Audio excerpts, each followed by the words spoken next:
പ്രേമം 2 വരുന്നുണ്ടെന്നൊക്കെ നമ്മൾ കേട്ടു. അൽഫോൺസ് എഴുത്തില്ലാന്നാണ് എഴുത്തിലാണ് സ്ക്രീൻ പ്ലേ റൈറ്റിംഗിലാണെന്നാണ് പറഞ്ഞത്. എൻ്റെ ആദ്യത്തെ treadmill dance was actually Rockankuthu. First and the last high speed treadmill dance റോക്കാംകുത്ത്.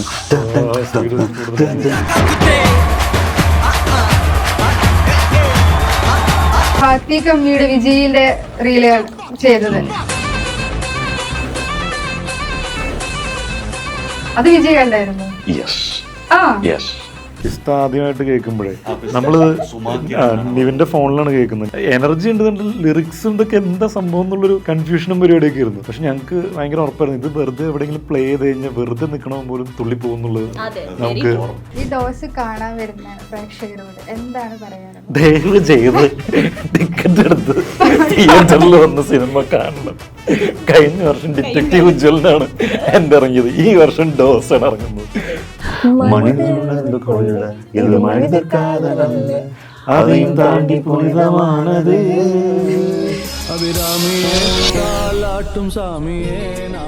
ഇന്ന് നമ്മുടെ മൂവിമാൻ ബ്രോഡ്കാസ്റ്റിംഗില് ഡോസിന്റെ വിശേഷങ്ങളുമായി 3 പേര് എത്തിയിരിക്കുകയാണ്. Siju Wilson, Drishya, Ashwin Kumar. Welcome to movieman broadcasting. Thank you. എന്താണ് ഡോസ്? ഡോസ് ഒരു സിനിമയാണ്. ഇത് ഞാൻ ഓൾറെഡി ഒരു ഇന്റർവ്യൂല് കേട്ടിട്ടില്ലേ?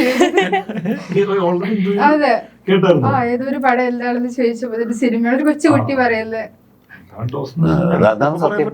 യഥാർത്ഥത്തിൽ അതല്ലേ എന്താണ് ഒരു മെഡിക്കൽ ത്രില്ലർ പടമാണെന്ന് കേട്ടു. നമ്മളെ ത്രില്ല് അടിക്കും എന്ന് പ്രതീക്ഷിക്കുന്നു.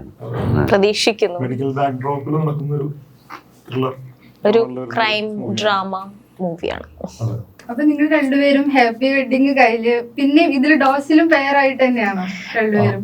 വേറൊരു ഷെയ്ഡാണ്. ഹാപ്പി വെഡിങ് എന്ന് പറയുമ്പോൾ കുറച്ചുകൂടി ലൈക് ഫൺ എന്റർടൈൻമെന്റ് സംഭവമാണെങ്കിൽ ഇതില് കോമഡി എന്ന് പറഞ്ഞൊരു സംഭവമില്ല. ദിസ് ഇസ് മോർ ലൈക്ക് ഒരു സീരിയസ് ഡ്രാമ ഒരു സംഭവമാണ്, ക്രൈം ഡ്രാമയാണ്. ഇതിൽ ആക്ച്വലി ഞാനും സിരിച്ചേട്ടനും ഇച്ചിരി ലൈക്ക് മറ്റേ എന്റെ എക്സ് ബോയ് ഫ്രണ്ട് ആണ് സിരിച്ചേട്ടൻ. സോ വലിയ താല്പര്യമൊന്നുമില്ല എനിക്ക്. അതിന്റെ യൂണിവേഴ്സ് അങ്ങനെ ബ്രേക്കപ്പ് ആയി വേറൊരു കല്യാണം കഴിച്ച്. അതെ, കൃഷയാണ് സിരിച്ചേട്ടന്റെ വൈഫ് ക്യാരക്ടർ പ്ലേ ചെയ്യുന്നത്. അപ്പൊ അതാണ് ഇതിൽ ഹാപ്പി വെഡിങ്. അതെ, ഇത് വേറെ യൂണിവേഴ്സ്. കഴിഞ്ഞതോടുകൂടി ഞാൻ ഉപേക്ഷിച്ചു.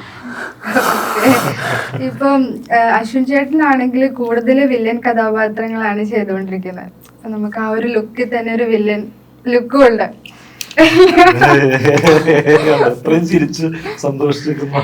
അപ്പൊ സാധാരണ നമ്മൾ പറയും ഇങ്ങനെ വില്ലൻ വേഷം ചെയ്യുന്ന ആൾക്കാര് ലൈഫിൽ പൂക്കികളാണെന്ന്. പക്ഷേ ശരിക്കും ലൈഫിൽ പൂക്കിയാണ്. ആണോ? ചോദ്യമാണ്. ആണെന്ന് തോന്നുന്നു. ഓക്കെ, അറിയില്ല നമ്മളെ എങ്ങനെയാണോ അത്യാവശ്യം അതെ, മറ്റേ ജിമ്മിന്റെ മറ്റേ ട്രെഡ്മില്ലിന്റെ ഡാൻസ് കളിക്കുന്ന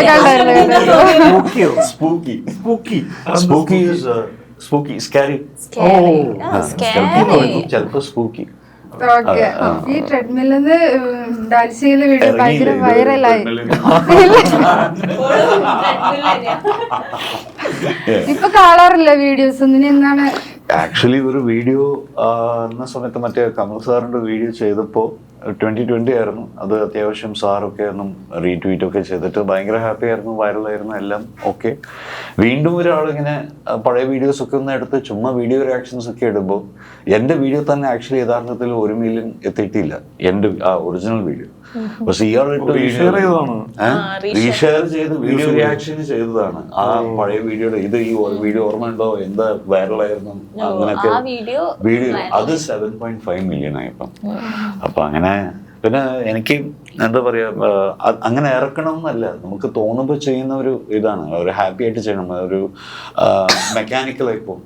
അതിനുശേഷം കമൽ സാറെ കണ്ടിട്ടില്ല. അതെ, പുള്ളി റീട്വീറ്റ് ചെയ്ത് കുറെ ഭയങ്കര ഒരു പാരഗ്രാഫൊക്കെ എഴുതി.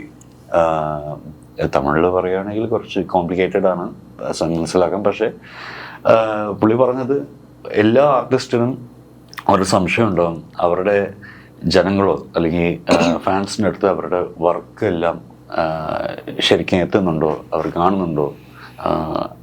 പക്ഷെ ഇവിടെ ഒരാൾ എൻ്റെ ഓരോരോ ചലനവും ശ്രദ്ധിച്ച് കളിക്കുവാണ്.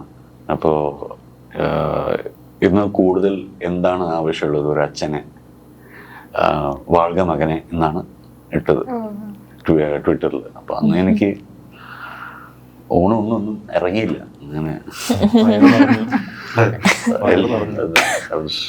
അതേപോലെ തന്നെ ഞാൻ ഒരു വീഡിയോ കണ്ടു, മറ്റേ വാത്തി കമ്മിയുടെ വിജയിന്റെ റീലുകൾ ചെയ്തത്, അത് വിജയ് കണ്ടായിരുന്നു?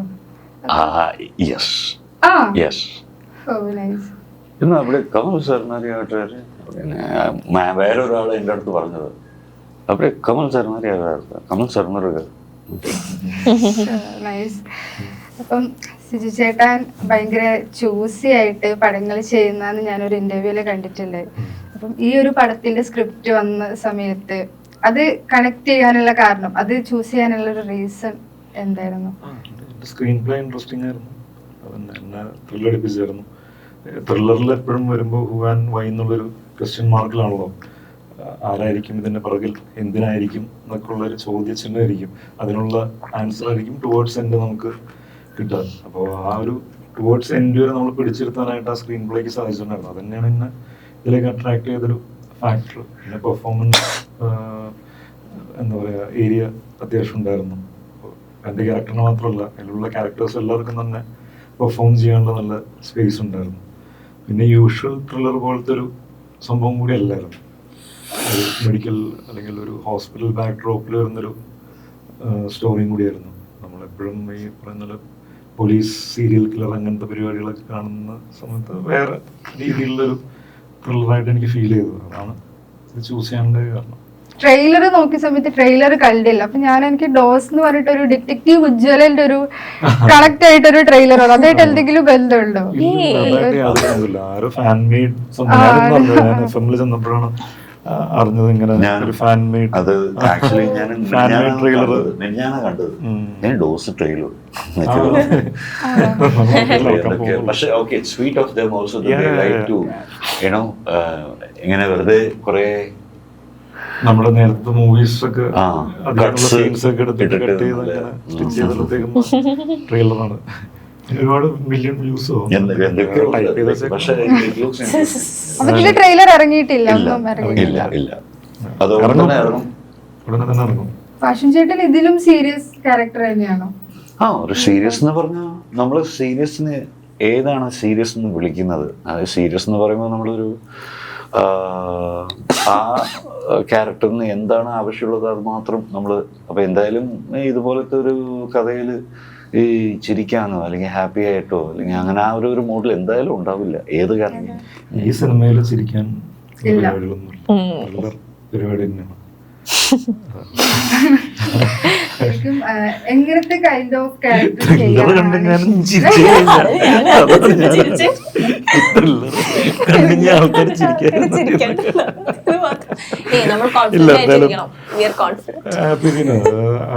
ജോണനോട് നീതി പുലർത്തുന്ന രീതിയിലുള്ള പരിപാടി തന്നെയാണ്. ആൾക്കാർക്ക് ഇഷ്ടപ്പെടും. ഇഷ്ടപ്പെട്ടാലും നമ്മൾ രക്ഷപ്പെടും. അതെ അതെ. ഇപ്പൊ മറ്റേ ആലുവ ടീമിലൊക്കെ അത് കട്ട് ചെയ്തു. ആലുവ ടീമിനെ കുറിച്ച് ഞങ്ങൾ എന്തെങ്കിലും നമ്മളെയൊക്കെ പറഞ്ഞു കഴിഞ്ഞാൽ അത് കട്ട് ചെയ്തിടണം. പറഞ്ഞു കഴിഞ്ഞാൽ ഇടാൻ പാടില്ല, ആലപ്പുഴ എന്നൊക്കെ പറയുന്നു. Okay, Aluva team. അപ്പൊ ആലുവ ടീമിന്റെ ഒരു നെക്സ്റ്റ് പടം ഉണ്ടോ? നിങ്ങൾ എല്ലാവരും ഉള്ള ഒരു പടം ആഗ്രഹിക്കുന്നുണ്ട്. അൽഫോൺസ് എടുത്തില്ലെന്നാണ് എഴുത്തിലാണ്, സ്ക്രീൻ പ്ലേ റൈറ്റിംഗിലാണെന്നാണ് പറഞ്ഞത്. അപ്പോൾ അറിയില്ല എല്ലാവരും ഉണ്ടോ എങ്ങനെയാണെന്ന് അറിയില്ല. എല്ലാം സ്ക്രീൻ പ്ലേ ഫൈനലായി കഴിയുമ്പോഴേ അറിയാൻ പറ്റുള്ളൂ എങ്ങനെയാണുള്ളത്. ഏത് പ്രൈമറി സ്റ്റേജ് പരിപാടികളിലാണ്. അപ്പോൾ നമുക്ക് ഒന്നും പറയാൻ പറ്റില്ല. അൽഫോൺസിന്റെ കാര്യം ആയതുകൊണ്ട് നേരം കഴിഞ്ഞിട്ട് ഷട്ടർ ചെയ്യാനാണ് ഷട്ടറിന്റെ ഹിന്ദി ചെയ്യാനിരുന്നത്. അങ്ങനെ അത് കുറെ നാൾ ഇരുന്നിരുന്നത് പെട്ടെന്നാണ് പ്രേമത്തിന്റെ പരിപാടിയിലേക്ക് ലാൻഡ് ചെയ്തത്. അപ്പൊ അതുപോലെ ഒന്നും പറയാൻ പറ്റില്ല എപ്പോഴാണ് എന്താണ് സംഭവിക്കുക, ഏത് സ്റ്റോറി ആയിരിക്കും എന്നൊക്കെ. അവൻ്റെ അടുത്ത് ഒരുപാട് തോട്ട്സും ഐഡിയാസ് ഒക്കെ ഉണ്ട്. ഇതിലേതായിരിക്കും എന്നുള്ളത് അവനെ അറിയുള്ളൂ. അപ്പോൾ അവനത് ഒരു ഫൈനൽ ഡിസിഷനിലേക്ക് എത്തിക്കഴിയുമ്പോൾ നമ്മുടെ അടുത്ത് കമ്മ്യൂണിക്കേറ്റ് ചെയ്യും. ആ സമയത്ത് ഉണ്ടെങ്കിൽ അതിനകത്ത് അഭിനയിക്കും എല്ലാവരും കൂടി. നമുക്കറിയില്ല ആരൊക്കെയുള്ളതെന്നുള്ളത്. വന്നാൽ സന്തോഷം. പ്രേമം 2 വരുന്നുണ്ടെന്നൊക്കെ നമ്മള് കേട്ടു. ആണോ? ഞാൻ കേട്ടില്ല. അൽഫോൺസിന്റെ ഡിസിഷനാണ് അങ്ങനെ ചെയ്യണോ എങ്ങനെയാന്നുള്ളത്. അതെ. എങ്ങനെ പോകുമ്പളേ ഏതിലേക്ക് പക്ഷെ എന്തായാലും പ്രേമം 2 ഇറങ്ങി കഴിഞ്ഞാൽ സൂപ്പർ ആയിരിക്കും. ഓൾറെഡി ജോർജ് കല്യാണം കഴിച്ചല്ലോ. വേറെ ജോർജ് സെലീന ജോർജ് കല്യാണം കഴിച്ചു. വേറെ വല്ലൊരു അതെ, ഇനി കല്യാണം ബാക്കി കഴിക്കാത്ത ആൾക്കാരെല്ലാം ജോജോ ഗിരിരാജൻ കോഴി പിന്നെ ശംഭു ബോയൊക്കെയാണ് കല്യാണം അല്ല ശംഭു ബോയ കല്യാണം കഴിച്ചു. അതിനകത്ത് കാണിക്കുന്ന കല്യാണം കഴിച്ചതാണ്. ഷർഫു അങ്ങനെ കൂടി ഷർഫ് ഗിരിരാജൻ കോഴി കല്യാണം കഴിച്ചിട്ടില്ല. അവന് എന്നെ ഒരുപാട് കല്യാണം കഴിക്കേണ്ടി വരും ഗിരിരാജൻ കോഴിക്ക്. അല്ലെങ്കിൽ പിന്നെ വേറെ വല്ലൊരു പ്രേമം കാണിക്കും. അല്ലല്ലേ അങ്ങനെ ആയിരിക്കും, ചിലപ്പോ അങ്ങനെ ആയിരിക്കും. ഒന്നും തീരുമാനിച്ചുള്ളൂ, അങ്ങനെ ഉണ്ടാവും തന്നെ അതെ, അറിയില്ല. നമുക്ക് പറയാൻ പറ്റില്ല. അതൊക്കെ ഡിസിഷൻ എടുക്കേണ്ടത്. ഡോസില് ചെയ്ത ക്യാരക്ടർ എന്താണ്? എൻ്റെ ക്യാരക്ടറിന്റെ പേര് അരുന്ധതി എന്നാണ്. ഇതിലൊരു കാർഡിയോളജിസ്റ്റ് ആയിട്ടാണ് ഞാൻ പ്ലേ ചെയ്യുന്നത്. ഇതില് കുറച്ച് സീരിയസ് ആയിട്ടുള്ള ഒരു ക്യാരക്ടറാണ് ഞാൻ പ്ലേ ചെയ്യുന്നത്. പല ഷെയ്ഡ്സ് ഉണ്ട്. ഒരു ഗ്രേ ഷെയ്ഡിലൊക്കെ പോകുന്ന ഒരു ക്യാരക്ടറാണ്. അറ്റ് ദ സെയിം ടൈം ഒരു ലവ് ആ ഒരു സ്റ്റേജും കാണിക്കുന്നുണ്ട്. അപ്പോൾ എനിക്ക് ഇതുവരെ വന്നിട്ടുള്ള എല്ലാ കഥാപാത്രത്തിൽ നിന്നും വെച്ച് നോക്കുമ്പോൾ എനിക്ക് ഒത്തിരി പെർഫോം ചെയ്യാനുള്ള ഒരു ക്യാരക്ടറാണെന്ന് എനിക്ക് ഫീൽ ചെയ്തു. അങ്ങനെയാണ് ഞാൻ ഡോസിലോട്ടൊക്കെ എത്തിയത്. നിങ്ങളുടെ ഈ ആലുവ ടീമിൽ എല്ലാരും ഇപ്പൊ ഹീറോകളായി മാറി. അപ്പൊ ആ സമയത്ത് തുടങ്ങി ഇവിടെ എത്തി നിൽക്കുമ്പം എന്താണ് ഇപ്പൊ ഒരു നല്ലൊരു മെമ്മറി പറയാനുണ്ടെങ്കിൽ എന്തായിരിക്കും? ഇപ്പൊ അൽഫോൺസ് സാറിന്റെ കൂടെ ആണെങ്കിലും ബോളിയുടെ കൂടെ ആണെങ്കിലും. ആലപ്പുഴയുടെ തീരത്തെ പടവുകളിലിരുന്ന് സ്വപ്നം കണ്ട കാര്യമാണ് സിനിമയിൽ സജീവമാണെന്നുള്ളത്, അല്ലെങ്കിൽ സിനിമയിൽ ഹീറോസ് ആയിട്ട് വരിക എന്നുള്ളത്, നമ്മുടെ സിനിമകൾ കാണാൻ ഓഡിയൻസ് തിയേറ്ററിലേക്ക് വരിക എന്നുള്ളത്. അതിപ്പോൾ റിയാലിറ്റി ആയിട്ട് മാറിക്കൊണ്ടിരിക്കുകയാണ്. അപ്പോൾ ഓരോ സമയം കഴിയുന്തോറും ഓരോരോ ആഗ്രഹങ്ങളും ഓരോരോ ഗോൾസാണ് നമ്മൾ ഇത് ചെയ്തുകൊണ്ടിരിക്കുന്നത്. നമുക്ക് ആദ്യം സിനിമയിലൊന്ന് മുഖം കാണിച്ചു മതിയെന്നായിരുന്നു. അവിടുന്ന് മാറി കഥാപാത്രങ്ങളിലേക്ക് കയറി, പിന്നെ ഹീറോ ആയി, അല്ലെങ്കിൽ പല പല ക്യാരക്ടേഴ്സ് പ്ലേ ചെയ്യണം എന്നുള്ളൊരു ഗോൾസിലേക്ക് പോയി. പിന്നെ ഇപ്പോൾ വന്നേക്കുന്നത് നമ്മുടെ സിനിമ, ഇപ്പൊ എന്റെയൊക്കെ സിനിമ ആദ്യമേ ഇറങ്ങും പ്രൊഡ്യൂസറായി. അതെ, പ്രൊഡ്യൂസറൊക്കെ ചെയ്യുന്നുള്ളത് അറിയില്ലായിരുന്നു. ഡോസിലും കോ പ്രൊഡ്യൂസറാണ്. അല്ല, നല്ല സിനിമകളിലെ He wants to make good cinema work actually. He is very passionate. നമ്മൾ വിചാരിക്കാത്ത രീതിയിൽ ഇപ്പോൾ പ്രൊഡ്യൂസറായിട്ട് വന്നിട്ട് വാസന്തി എന്ന് പറയുന്ന സിനിമയ്ക്ക് ബെസ്റ്റ് പിക്ചറിനുള്ള സ്റ്റേറ്റ് അവാർഡ് കിട്ടി. ഇതൊക്കെ നമ്മൾ ഒന്നും വിചാരിക്കാത്ത കാര്യങ്ങളാണ്. അപ്പോൾ സിനിമയോട് ചേർന്ന് നിന്ന് എന്താ പറയുക, നല്ല സിനിമകളുടെ ഭാഗമാകാനായിട്ട് ശ്രമിച്ചുകൊണ്ടിരിക്കുമ്പോൾ കിട്ടുന്ന നമുക്ക് ആഡ് ഓൺസ് ആണത്. നമ്മളതിനെ ജെന്യുവനായിട്ട് അപ്രോച്ച് ചെയ്യുമ്പോൾ നമുക്ക് നേച്ചറിൻ്റെ ഭാഗത്ത് നിന്ന് അങ്ങനത്തെ കുറച്ച് റിവാർഡ്സും പരിപാടികളൊക്കെ കിട്ടുന്നതാണ്. അപ്പോൾ ഹാപ്പിയാണ്. കാരണം എല്ലാവരും അന്ന് പടവിലിരുന്ന് സംസാരിച്ച്, അല്ലെങ്കിൽ സിനിമ ഡിസ്കസ് ചെയ്ത് സിനിമയെ പറ്റി ആലോചിച്ച് ഇരുന്ന സമയത്ത് നിന്ന് ഇപ്പോൾ സിനിമകൾ എങ്ങനെ ആളുകളിലേക്ക് എത്രത്തോളം എൻ്റർടൈനിങ് ആയിട്ട് എത്തിക്കാം എന്നൊക്കെയുള്ള ചിന്തകളും അങ്ങനത്തെ ഡിസ്കഷൻസിലേക്കാണ് പോയിക്കൊണ്ടിരിക്കുന്നത്. പിന്നെ എല്ലാവരും ഇൻഡിവിജ്വലി ട്രാവൽ ചെയ്തുകൊണ്ടിരിക്കുകയാണ്. അപ്പോൾ as an actor, as A person എന്നുള്ള രീതിയിൽ എല്ലാവരും ഭയങ്കരമായിട്ട് ഗ്രോ ചെയ്തുകൊണ്ടിരിക്കുകയാണ്. അതിൽ സന്തോഷമുള്ള കാര്യമാണ്. Happy for every one. നിങ്ങൾ ആ ടീമിന്റെ ഒരു പടം കാണാൻ ഞങ്ങൾ വെയിറ്റിംഗ് ആണ്. തീർച്ചയായിട്ടും ഞാനും വെയിറ്റിംഗ് ആണ്. ഞങ്ങൾ എല്ലാവരും തന്നെ വെയിറ്റിംഗ് ആണ്. അപ്പോൾ എൻ്റെ ഒരു തീരുമാനം എടുക്കുന്ന ആള് അൽഫോൺസാണ്. അപ്പോൾ അൽഫോൺസിന്റെ ഒരു യെസിന് വേണ്ടി ഞങ്ങൾ കാത്തിരിക്കുകയാണ്. എഴുത്തില്ലാന്ന് പറയുന്നു, അറിയില്ല. അൽഫോൺസ് അണ്ണന്റെ അടുത്ത് എന്റെ കാര്യമൊന്നും പിന്നെ തീർച്ചയായിട്ടും താങ്കളെയൊക്കെ അറിയാലോ, തീർച്ചയായിട്ടും അറിയാം, പറയേണ്ട ആവശ്യമില്ല. അടുത്തേക്ക് ഒരു ചാൻസ് അത് ചോദിക്കേണ്ടത് നമ്മുടെ ഡ്യൂട്ടിയാണ്. സർവമായയിലാണെങ്കിലും വയറ്റൂലാണെന്നുണ്ടെങ്കിലും ആക്ടിങ്ങിലേക്ക് വന്നു. അപ്പൊ വിളിച്ചായിരുന്നോ? നല്ല ഉഗ്രനായിട്ട് ചെയ്തിട്ടുണ്ട്. അപ്പോൾ അവൻ ആക്ടർ ആവാനായിട്ടാണ് ആദ്യം ശ്രമിച്ചുകൊണ്ടിരുന്നത്, അല്ലെങ്കിൽ അതിനുവേണ്ടി ചാൻസസിന് വേണ്ടിയിട്ടാണ് ലോയി സാറിൻ്റെ ഒക്കെ വീട്ടിൽ പോയി അവൻ്റെ ഫോട്ടോസും കാര്യങ്ങളൊക്കെ കൊടുത്ത് ചാൻസിന് വേണ്ടി എപ്പോഴും പോകാറുണ്ടായിരുന്നത്. അങ്ങനെ നിവിനെ കൂട്ടിയിട്ടായിരുന്നു ഒരുമിച്ച് പോകാറുണ്ടായിരുന്നത്. നിവിൻ്റെ വീടിനടുത്തായിരുന്നു സാർ താമസിച്ചിരുന്നത്. അപ്പോൾ അവിടെ കാണാനൊക്കെ ആയിട്ട് പോകായിരുന്നു. അന്ന് ചാൻസ് കിട്ടിയില്ല. പിന്നെ അവൻ ഡയറക്ഷൻ പരിപാടിയിലേക്ക് കയറി. ഇപ്പോഴാണ് ആക്ടിങ്ങിന്റെ ചാൻസും പരിപാടിയിലേക്ക് കിട്ടിയത്. പൊളിച്ചോണ്ടിരിക്കുന്നത്. വാഴയില് ആ ഒരു ഏരിയ അവൻ കൊണ്ടുപോയി. ആ ഒരു ഇന്റർവെലിന്റെ അവിടെ എത്തുന്നോട്ട് ഇന്റർവെൽ കഴിയുന്നത് ഭയങ്കര റിലേറ്റബിൾ ആയിട്ടുള്ള പ്രേമത്തിന് വർഷം അല്ല, പ്രേമത്തിന് ശേഷം അനാവശ്യം പറയും. അതുപോലെ തന്നെ ബ്രേക്കിംഗ് ബാഡിന്റെ റെഫറൻസ് എടുത്ത് സർവമയത്രം പറഞ്ഞത് അവന്റെ ഡയലോഗ്സും അതിനകത്തുണ്ടാവും. മറ്റേ പ്രേമത്തിന്റെ സെൻസർ കോപ്പി ലീക്കായ പോലെ എനിക്കെന്താ വേദന എന്നൊക്കെ ചോദിക്കുന്ന പരിപാടി ഇതിനകത്തും യൂസ് ചെയ്തിട്ടുണ്ട്. അപ്പൊ ആ ഒരു ഏരിയ അവൻ കൊണ്ടുപോയി ഇൻട്രോയിലോട്ട് അവന്റെ പോർഷൻ അതന്നെ ഭയങ്കര എനർജി പാക്ഡ് ആയിട്ടുള്ള പെർഫോമൻസ് ആയിരുന്നു. അപ്പൊ എന്താ പറയാ, ഇനിയും വേറെ പടങ്ങളിലും അഭിനയിക്കണമെന്ന് അറിഞ്ഞു. വേറെ സിനിമകൾ കമ്മിറ്റ് ചെയ്തിട്ടുണ്ട്, ചെയ്തോണ്ടിരിക്കുന്നത്. ഡയറക്ടേഴ്സ് എല്ലാരും അഭിനയിച്ചത് അറിയുന്നു, നമ്മളൊക്കെ ഡയറക്ട് ചെയ്ത് ഇറങ്ങേണ്ടിയിരുന്നു. കുറെ പേര് ഇങ്ങനെയല്ല തുടങ്ങിയത്, ഇൻക്ലൂഡിങ് എസ്.ജെ. സൂര്യ സർ അഭിനയത്തിന് വേണ്ടി വന്നു, പിന്നെ ഡയറക്ഷൻ തുടങ്ങി. നമ്മുടെ ഈ പടത്തിന്റെ director yes, Abhilash. to become an actor at first. But the thing is, the best part is അവർ ആ ഒരു അടുത്ത മോഡിലേക്ക് ഒന്ന് മാറി സ്വിച്ച് ചെയ്തിട്ട് അവർ ഒരു സ്റ്റോറി ടെല്ലർ ആയിട്ട് മാറുമ്പോഴാണ് കുറച്ചുകൂടി ബ്രില്യൻസ് കൂടുന്നതാണ് എൻ്റെ ഒരു ടേക്ക് അതിൽ. കാരണം ഇപ്പൊ ഈ എക്സ്പീരിയൻസ് എല്ലാം കഴിഞ്ഞിട്ട് ആക്ച്വലി ആക്ടിങ്ങിൽ കയറി വന്നാൽ ഇപ്പൊ അൽഫോൻസ് ചേട്ടൻ പോലെ എല്ലാ കുറെ പേര് ഡയറക്ടേഴ്സ് ടേൺഡ് ആക്ടേഴ്സ് ആക്ച്വലി അവരുടെ ആക്ടിങ്ങിൽ കുറച്ചും കൂടി നല്ല ഡീറ്റെയിൽസ് ഉണ്ടാവും. ആക്ച്വലി നല്ല നല്ല പെർഫോമൻസസ് നമുക്ക് കാണാൻ കിട്ടും. കാരണം you have A story teller inside U. You know, as an actor നമ്മുടെ അടുത്തൊരു ഒരു കഥ വരുമ്പോൾ വേഷത്തിനെ കുറിച്ച് പറയുമ്പോൾ ആ വേഷത്തിൽ നമുക്ക് എന്തൊക്കെ അത് ഉൾപ്പെടുത്താൻ പറ്റും, എന്തൊക്കെ ചെയ്യാൻ പറ്റും, എങ്ങനെ അവതരിപ്പിക്കാൻ നമുക്ക് ഈ ജെസ്ചർ നമുക്ക് ഇങ്ങോട്ട് ഈ ഒരു സാധനം ഇങ്ങനെ ഇടാം. കാരണം അവർ ഓൾറെഡി ഡയറക്ടേഴ്സാണ്. അപ്പോൾ അവർക്ക് ആ ഒരു സെൻസ് ഉണ്ടാവും, സെൻസിബിലിറ്റി ഉണ്ടാവും.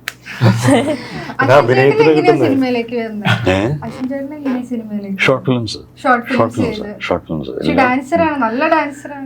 സെൽഫ് ലേൺഡ് ആണ്, പഠിച്ചിട്ടില്ല. മൾട്ടി ടാലന്റഡ്,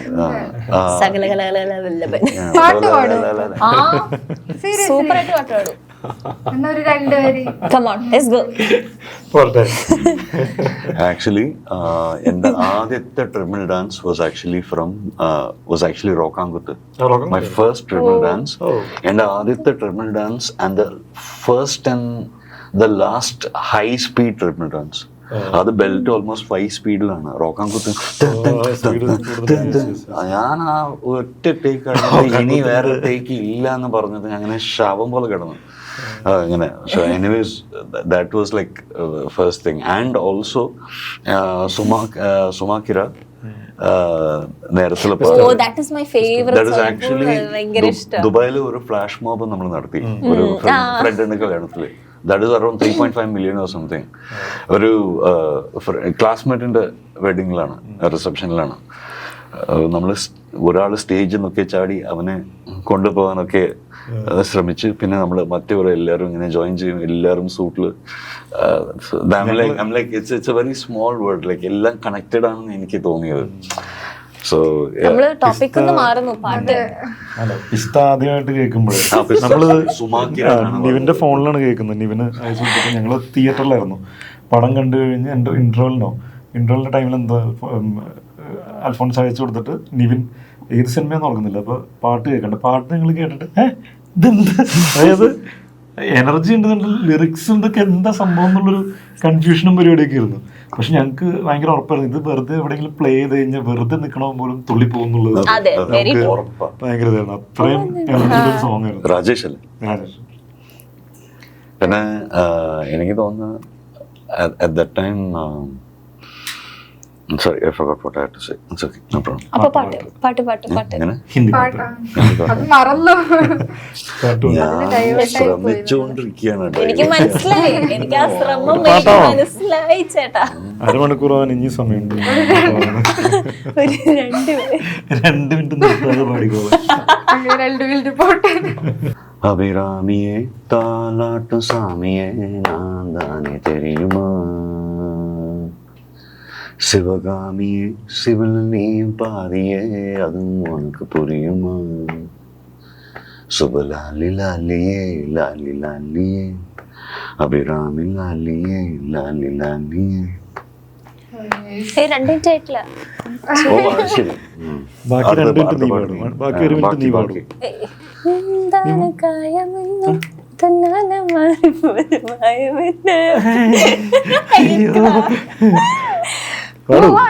പാടിക്കോ, ഒരുമിച്ച് പാടോ. പഠിക്കും. എന്നാ ഇങ്ങനെ പോവാ. ജോയിൻ ചെയ്യാം. അയ്യേ, ഞാൻ പാടി ശരിയാവില്ല. எந்த காதல் என்னவென்று சொல்லாம ஏங்க ஏங்க அழுகி வந்தது, எந்த சோகம் உன்னை தாக்கும் நின்று போது போது அழுகி நின்றது, மனிதன் உணர்ந்து கொள்ள இது மனிதர் காதல் அல்ல, அதையும் தாண்டி புனிதமானது, அபிராமியே தாலாட்ட சாமியே நான் தானே தெரியுமா, ശിവകാമിയെ ശിവനെയും പാതിയെ അത് ഉനക്ക് പുരിയുമാ, ശിവലാലി. അത് ഞാൻ എന്റെ ടേൺ കഴിഞ്ഞപ്പോ നിങ്ങൾ